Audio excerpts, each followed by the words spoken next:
ಲೋಕಸಭಾ ಚುನಾವಣೆ ಗೆಲ್ಲೋದಕ್ಕೆ ಕಾಂಗ್ರೆಸ್ನವರು ಭರ್ಜರಿಯಾಗಿ ಪ್ಲಾನ್ ಮಾಡ್ತಿದ್ದಾರೆ. ರಾಜ್ಯದಲ್ಲಿ ಹೆಚ್ಚಾಗ್ತಾ ಇದೆ ಸೀಟ್ ಗೆಲ್ಲಬೇಕು ಅನ್ನೋ ಕೈ ನಾಯಕರ ಕಸರತ್ತು. ಸಂಭಾವ್ಯ ಅಭ್ಯರ್ಥಿಗಳ ಪಟ್ಟಿ ಸಿದ್ಧ ಮಾಡ್ಕೊಂಡಿದ್ದಾರೆ ರಾಜ್ಯ ಕಾಂಗ್ರೆಸ್ನವರು. ಅದನ್ನ ನಿಮ್ಮ ಮುಂದೆ ಇಡ್ತಾ ಇದೀವಿ. Let's have A look. ಈ ಕ್ಷಣ ಬರ್ತಿರುವಂತಹ ಬ್ರೇಕಿಂಗ್ ನ್ಯೂಸ್. ಕಾಂಗ್ರೆಸ್ ಅಂಗಳದಿಂದ ರಾಜ್ಯ ಲೋಕಸಭಾ ಚುನಾವಣೆ ಇನ್ನು 4 ತಿಂಗಳು ಕಳೆದ್ರೆ ಬರುತ್ತೆ. ರಿಸಲ್ಟ್ ಅನೌನ್ಸ್ ಆಗೋಗುತ್ತೆ. ಸಂಭಾವ್ಯ ಅಭ್ಯರ್ಥಿಗಳ ಪಟ್ಟಿ ನಾವು ತೋರಿಸ್ತೀವಿ. Breaking news.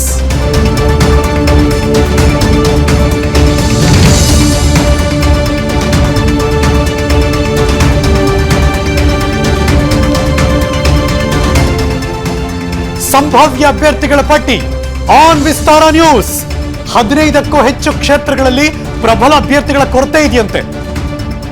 ಸಂಭಾವ್ಯ ಪಟ್ಟಿಯನ್ನ ಹೊತ್ತು ದೆಹಲಿಗೆ ತಲುಪಿದ್ದಾರೆ ಮುಖ್ಯಮಂತ್ರಿಗಳು ಮತ್ತು ಉಪಮುಖ್ಯಮಂತ್ರಿಗಳು.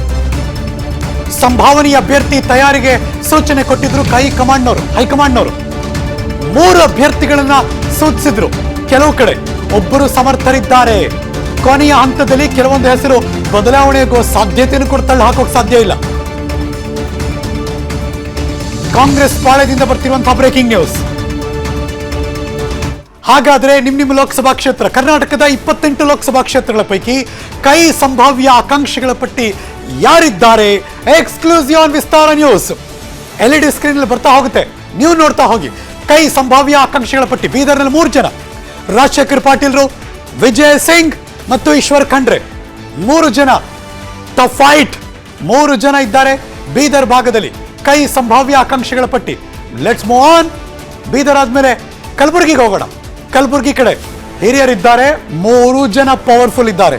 ಮಲ್ಲಿಕಾರ್ಜುನ ಖರ್ಗೆ ಅವರು, ಬಾಬುರಾವ್ ಚಿಂಚನಸೂರ್ ಮತ್ತು ರಾಧಾಕೃಷ್ಣ. 3 ಜನರಲ್ಲಿ ಯಾರು ಗೊಲಿಯುತ್ತೆ ಸೀಟ್ ನೋಡಬೇಕು. ಇನ್ನು ಬಾಗಲಕೋಟೆ 2 ಮಹಿಳಾ ಅಭ್ಯರ್ಥಿಗಳಿದ್ದಾರೆ. Anand Nyamagouda powerful man. ವೀಣಾ ಕಾಶ್ಯಪ್ಪನವರು ತಳ್ಳಿ ಹಾಕೋಕ್ ಸಾಧ್ಯ ಇಲ್ಲ. ರಕ್ಷಿತಾ ಇಟಿ ಅವ್ರನ್ನು ಕೂಡ ತಳ್ಳಿ ಹಾಕೋಕ್ ಸಾಧ್ಯ ಇಲ್ಲ. ಬಾಗಲಕೋಟೆಯಲ್ಲಿ 3 ಜನ ಇದ್ದಾರೆ. Let's move on. ಉತ್ತರ ಕನ್ನಡದಲ್ಲಿ 2 ಅಖಾಡದಲ್ಲಿದ್ದಾರೆ. ಅಂಜಲಿ ನಿಂಬಾಳ್ಕರ್ ಮತ್ತು ಪ್ರಶಾಂತ್ ದೇಶಪಾಂಡೆ. Tough fight. ಯಾರು ಕೊಡ್ತಾರೆ ನೋಡಬೇಕು. ಬೆಂಗಳೂರು ಉತ್ತರ ವೆರಿ ವೆರಿ ಕ್ರೂಷಿಯಲ್. ಕುಸುಮಾ ಅವರು ಕಳೆದ ಬಾರಿ RR ನಗರದಲ್ಲಿ ನಿಂತಿದ್ರು, ಗೆಲ್ಲೋಕ್ ಸಾಧ್ಯ ಆಗಲಿಲ್ಲ. ಕೃಷ್ಣ ಬೈರೇಗೌಡರು ಸಚಿವರಾಗಿದ್ದಾರೆ. DK ಸುರೇಶ್ ಬೆಂಗಳೂರು ಗ್ರಾಮಾಂತರ ನಿಂತು ಗೆದ್ದವರು, ಆದರೆ ಬೆಂಗಳೂರು ಉತ್ತರದ ಕಡೆ ಅವರು ಮುಖ ಮಾಡ್ತಿದ್ದಾರಂತೆ. ನೋಡೋಣ ಯಾರು ಗೊಲಿಯುತ್ತೆ ಅಂತ. ಇನ್ನು ಬೆಂಗಳೂರು ಕೇಂದ್ರ ಸೆಂಟ್ರಲ್ BK ಹರಿಪ್ರಸಾದ್ ಮತ್ತು ಮೊಹಮ್ಮದ್ ನೆಲ್ಪಾಡ್. ಒಬ್ಬರು ಹಿರಿಯರಿದ್ದಾರೆ, ಒಬ್ಬರು ಯುವ ಜನಾಂಗದಲ್ಲಿ ಗುರುತಿಸಿಕೊಂಡಿದ್ದಾರೆ. ಯಾರು ಗೊಲಿಯುತ್ತೆ ಸೀಟ್ ಕಂಟೆಸ್ಟ್ ಮಾಡೋಕ್ಕೆ ನೋಡಬೇಕು. ಕೈ ಸಂಭಾವ್ಯ ಆಕಾಂಕ್ಷಿಗಳ ಪಟ್ಟಿ. ಬೆಂಗಳೂರು ಗ್ರಾಮಾಂತರ DK ಸುರೇಶ್ ಸಿಟ್ಟಿಂಗ್ MP. ನೋಡೋಣ ಅವ್ರಿಗೆ ಒಲಿಯುತ್ತಾ, ಇನ್ಯಾರು ಅವ್ರಿಗೆ ಟಫ್ ಫೈಟ್ ಕೊಡೋಕೆ ಸಾಧ್ಯ ಆಗಿಲ್ಲ. ಚಾಮರಾಜನಗರ HC ಮಾದೇವಪ್ಪನವರು ಸಚಿವರಿದ್ದಾರೆ. ಸುನೀಲ್ ಬೋಸ್. ಯಾರು ಗೊಲಿಯುತ್ತೆ ನೋಡಬೇಕು ಅಪ್ಪ ಮಕ್ಕಳಲ್ಲಿ. ಇದು ಚಾಮರಾಜನಗರ ಲೋಕಸಭಾ ಕ್ಷೇತ್ರ. Let's move. Koppal Amaregowda Bayyapura, Raghavendra Hitnal. Again fight. ನೋಡ್ಬೇಕು ಯಾರು ಗೊಲಿಯುತ್ತೆ ಅಂತ. ಸಂಭಾವ್ಯ ಅಭ್ಯರ್ಥಿಗಳ ಪಟ್ಟಿಯಲ್ಲಿದೆ. ಚಿತ್ರದುರ್ಗದಲ್ಲಿ BN ಚಂದ್ರಪ್ಪನವರು, ಆಂಜನೇಯ ಮಾಜಿ ಸಚಿವರು, HB ಕುಮಾರಸ್ವಾಮಿ. ಎಲ್ಲರೂ ಕೂಡ ಟಫ್ ಇದ್ದೇ ಇದ್ದಾರೆ. ಇನ್ನು ಚಿಕ್ಕಬಳ್ಳಾಪುರ ವೀರಪ್ಪ ಮೊಯ್ಲಿ ಅವರು, ಇನ್ನು ಶಿವಶಂಕರ ರೆಡ್ಡಿ. ಅವರಿಬ್ಬರ ನಡುವೆ ಫೈಟ್. ಇದು ಚಿಕ್ಕಬಳ್ಳಾಪುರದ ಸಂಭಾವ್ಯ ಆಕಾಂಕ್ಷಿಗಳ ಪಟ್ಟಿ. ಶಿವಮೊಗ್ಗ ಕಿಮ್ಮನೆ ರತ್ನಾಕರ್ ಮತ್ತು ಮಧು ಬಂಗಾರಪ್ಪನವರು. ಹೀಗೆ ಲಿಸ್ಟ್ ಬೈ ಲಿಸ್ಟ್ ತೋರಿಸ್ತಾ ಹೋಗ್ತೀವಿ ನಾವು. Let's go live. ನನ್ನ ಸಹೋದ್ಯೋಗಿ ಪೊಲಿಟಿಕಲ್ ಬ್ಯೂರೋ ಇಂದ ಸಂಜಯ್ ನೇರ ಸಂಪರ್ಕದಲ್ಲಿ ಜಾಯ್ನ್ ಆಗ್ತಿದ್ದಾರೆ. ಸಂಜಯ್ ನಮಸ್ಕಾರ, ವೆರಿ ಗುಡ್ ಮಾರ್ನಿಂಗ್. ಎಲೆಕ್ಷನ್ ಹತ್ರ ಬರುವ ದಿನಗಳಲ್ಲಿ ಅಫ್ಕೋರ್ಸ್ ಯಾರು ಆ ಕ್ಷೇತ್ರಕ್ಕೆ ಅಭ್ಯರ್ಥಿಗಳು ಅನ್ನೋದು ಕುತೂಹಲ ಅಂತೂ ಇದ್ದೇ ಇರುತ್ತೆ. ಸಂಭಾವ್ಯ ಅಭ್ಯರ್ಥಿಗಳ ಪಟ್ಟಿ ಅಂತೂ ದೆಹಲಿ ಅಂಗಳ ತಲುಪಿದೆ. ಏನೇನಾಗ್ತಾ ಇದೆ ಬೆಳವಣಿಗೆ ಕಾಂಗ್ರೆಸ್ನಲ್ಲಿ? ಹರೀಶ್ ನಾಗರಾಜ್, ಪ್ರಮುಖವಾಗಿ ಏನಂತಂದ್ರೆ ಹೈಕಮಾಂಡ್ ನಾಯಕರು ಈ ಹಿಂದೆ ರಾಜ್ಯಕ್ಕೆ ಬಂದಿದ್ದಂತ ಸಂದರ್ಭದಲ್ಲಿ ಒಂದು ಟಾಸ್ಕ್ ಅನ್ನ ರಾಜ್ಯ ಕಾಂಗ್ರೆಸ್ ನಾಯಕರಿಗೆ ಕೊಟ್ಟಿದ್ರು. ಪ್ರತಿ ಲೋಕಸಭಾ ಕ್ಷೇತ್ರದಿಂದ ಸಂಭವನೀಯ ಅಭ್ಯರ್ಥಿಗಳ ಪಟ್ಟಿಯನ್ನ ಮಾಡಿ, ಅಂದರೆ ಕನಿಷ್ಠ 3 ಆಕಾಂಕ್ಷಿಗಳು, ಅಂದ್ರೆ ಪ್ರಬಲ ಆಕಾಂಕ್ಷಿಗಳಾಗಿರ್ಬೇಕು, ಅವರು ಗೆದ್ದೇ ಗೆಲ್ತಾರೆ ಅಂತಕ್ಕಂಥ ಒಂದು ಅಭ್ಯರ್ಥಿಗಳ ಲಿಸ್ಟ್ ಅನ್ನ ತಯಾರು ಮಾಡಬೇಕು ಅಂತ ಒಂದು ಸೂಚನೆಯನ್ನ ರಾಜ್ಯ ಕಾಂಗ್ರೆಸ್ಗೆ ಕೊಟ್ಟಿದ್ರು.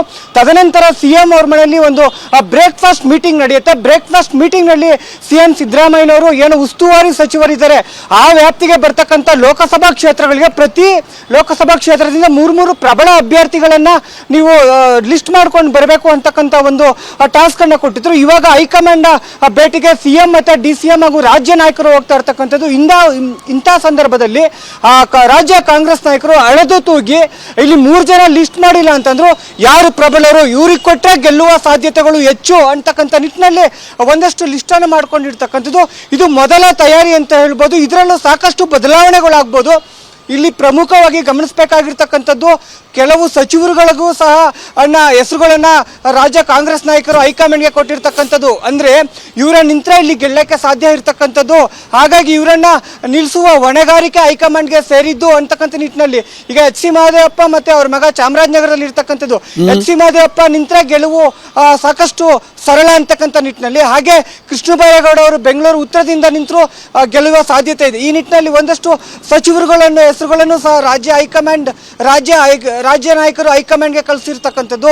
ಜೊತೆಗೆ ಬೆಳಗಾವಿ ಅಂತ ಕ್ಷೇತ್ರದಲ್ಲಿ ಸತೀಶ್ ಜಾರಕಿಹೊಳಿ ಸೂಚಿಸಿದವರಿಗೆ ಟಿಕೆಟ್ ಅನ್ನ ಕೊಡಬೇಕು ಅಂತ ಹೀಗೆ ಸಾಕಷ್ಟು ತಾಲೀಮನ್ನು ನಡೆಸಿ ಪ್ರತಿ ಕ್ಷೇತ್ರಕ್ಕೂ 3 ಅಭ್ಯರ್ಥಿಗಳನ್ನ ಒಂದು ಆಯ್ಕೆ ಮಾಡಿರ್ತಕ್ಕಂಥ. ಇದರಲ್ಲಿ ಕೆಲವು ಕ್ಷೇತ್ರಗಳಿಗೆ ಒಬ್ಬರೇ ಅಭ್ಯರ್ಥಿಗಳು, ಕೆಲವು ಕಡೆ ಇಬ್ಬರನ್ನ ಆಯ್ಕೆ ಮಾಡಲಾಗಿದೆ. ಯಾಕಂತಂದ್ರೆ ಇವರನ್ನ ಕೊಟ್ಟರೆ ಇದರಲ್ಲಿ ಶಾರ್ಟ್ ಲಿಸ್ಟ್ ಮಾಡಿ ಮುಂದೆ ಟಿಕೆಟ್ ಅನೌನ್ಸ್ ಮಾಡೋ ಒಂದು ಸಂದರ್ಭದಲ್ಲಿ ಎಲ್ಲವನ್ನು ಪರಿಗಣಿಸಿ ಏನಾದ್ರೂ ಕಸರತ್ತಿನಲ್ಲಿ ಕಾಂಪಿಟೇಷನ್ ಅಲ್ಲಿ ಅವ್ರವ್ರ ಕಡೆಯವ್ರಿಗೆ ಹೆಚ್ಚು ಸೀಟ್ ತಗೋಬೇಕು ಆ ತರದ್ ಏನಾದ್ರು ನಡೀತಾ ಇದೆಯಾ? ಖಂಡಿತವಾಗಿ ನಡೀತಾ ಇದೆ. HC ಮಹದೇವಪ್ಪ ತಮ್ಮ ಮಗನಿಗೆ ಕೊಡಬೇಕು ಅಂತಕ್ಕಂಥ ನಿಟ್ಟಿನಲ್ಲಿ ಸಾಕಷ್ಟು ಒಂದು ಇದನ್ನ ಮಾಡ್ತಾ ಇರ್ತಕ್ಕಂಥದ್ದು, ಒತ್ತಡವನ್ನು ಹಾಕ್ತಾ ಇರ್ತಕ್ಕಂಥದ್ದು. ಜೊತೆಗೆ ಲಕ್ಷ್ಮೀ ಹೆಬ್ಬಾಳ್ಕರ್ ಅವರು ತಮ್ಮ ಪುತ್ರನಿಗೂ ಟಿಕೆಟ್ ಕೊಡಬೇಕು ಅನ್ನೋ ನಿಟ್ಟಿನಲ್ಲಿ, ಹಾಗೆ ಮುನಿಯಪ್ಪ ಅವರು ಕೋಲಾರದಿಂದ ಸ್ಪರ್ಧೆ ಮಾಡಬೇಕು ಅಂತ ಒಂದೇ ಹೆಸರನ್ನ ಶಿಫಾರಸ್ ಮಾಡಿದ್ದಾರೆ. ಆದ್ರೆ ಮುನಿಯಪ್ಪನವರು ನಾನು ಸ್ಪರ್ಧೆ ಮಾಡಿದ್ರೆ ನನ್ನ ಮಗಳಿಗೆ ಒಂದು ಸಚಿವ ಸ್ಥಾನ ಕೊಡಬೇಕು ಅಥವಾ ನನ್ನ ಮಗಳನ್ನ ನಿಲ್ಲಿಸ್ತೀನಿ ಅಂತ ಈ ನಿಟ್ಟಿನಲ್ಲಿ ಸಾಕಷ್ಟು ಕಸರತ್ತುಗಳು ನಡೆಸ್ತಾ ಇರ್ತಕ್ಕಂಥದ್ದು. ಮಹಮ್ಮದ್ ನಲ್ಪಾಡ್ ಅವ್ರ ತಂದೆ ಹ್ಯಾರಿಸ್ ಅವರು ಶಾಸಕರಾಗಿರ್ತಕ್ಕಂಥದ್ದು, ನನ್ನ ಮಗನಿಗೆ ಟಿಕೆಟ್ ಕೊಡಿ ಅಂತಕ್ಕಂಥದ್ದು. ಇನ್ನು ರಕ್ಷಾರಾಮಯ್ಯ ಅವ್ರ ತಂದೆ MLC ಆಗಿರ್ತಕ್ಕಂಥದ್ದು. ಈಗ ಸಾಕಷ್ಟು ಕಸರತ್ತುಗಳು ನಡೀತಾ ಇರ್ತಕ್ಕಂಥದ್ದು. ಟಿಕೆಟ್ ಹಂಚೋ ವಿಚಾರದಲ್ಲಿ ಅಷ್ಟೊಂದು ಈಸಿ ಅಲ್ಲ ಅಂತ ಗೊತ್ತಾಗುತ್ತೆ ನೀವು ಹೇಳ್ತಿರೋದು ನೋಡ್ತಾ ಇದ್ರೆ. ಅಂದ್ರೆ ಆರಾಮಾಗಿ ಬಗೆಹರಿದ್ ಬಿಡುತ್ತಪ್ಪ ಅಂತ ಅನ್ಸಲ್ಲ ಈಗಿನ ಪರಿಸ್ಥಿತಿ ನೋಡ್ತಾ ಇದ್ರೆ. Thank you so much Sanjay, ಈ ಕ್ಷಣದ ಮಾಹಿತಿಯನ್ನು ಅಪ್ಡೇಟ್ ಮಾಡಿದ್ದಕ್ಕೆ. ಅನುಕ್ಷಣದ ಸುದ್ದಿಗಳಿಗಾಗಿ Vistara news YouTube channel subscribe ಮಾಡಿ. ಹೊಸ ಸುದ್ದಿಗಳ ನೋಟಿಫಿಕೇಶನ್ಗಾಗಿ ಬೆಲ್ ಐಕಾನ್ ಕ್ಲಿಕ್ ಮಾಡಿ. ಲೇಟೆಸ್ಟ್ ಅಪ್ಡೇಟ್ಸ್ಗಾಗಿ www.vistaranews.com ವೆಬ್ಸೈಟ್ಗೆ ವಿಸಿಟ್ ಮಾಡಿ. ಅಂಗೈಯಲ್ಲೇ ಜಗತ್ತಿನ ಸುದ್ದಿ ತಿಳಿಯಲು Vistara news Kannada app download ಮಾಡಿ.